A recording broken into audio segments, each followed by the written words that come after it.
Hello guys, কেমন আছেন সবাই? আশা করি সবাই ভালো আছেন। আজকে বেরিয়ে পড়ি বহরমপুর যাওয়ার উদ্দেশ্যে। পলাশী স্টেশনে গিয়ে দেখি প্রচণ্ড ভিড়। আজকে মনে হয় ভালোই ভিড় হবে। আজকে বহরমপুরে গিয়ে যা দেখি আমি কোনোদিন ভাবতেই পারিনি। বহরমপুর স্টেশনে নেমে বুদ্ধদেব বাবুকে দেখতে দেখতে টোটো স্ট্যান্ডে যেতে থাকি। যেতেই দেখি আমাদেরকে ডাকাডাকি করে অনেক টোটো লাইনিং করে দাঁড়িয়ে থাকে।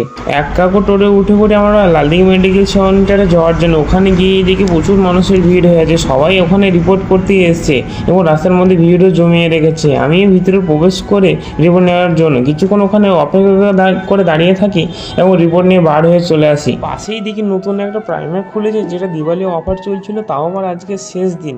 আমিও গেলাম লোকেদের মতো একটু দেখতে ভিতরে গিয়ে নিজে কিছু কেনাকাটা করার জন্য। গিয়ে নিজের জন্য এবং ভাগনার জন্য কিছু কেনাকাটা করে বিল করে বার হয়ে আসতেই আমাকে আটকিয়ে বলে দাদা চেক করতে হবে। চেকিং করার পর ম্যাডামের সাথে জিজ্ঞাসাবাদ করে জিনিসগুলো একটা একটা করে ব্যাগে করে ভরে নিয়ে চলে আসে ওখান থেকে।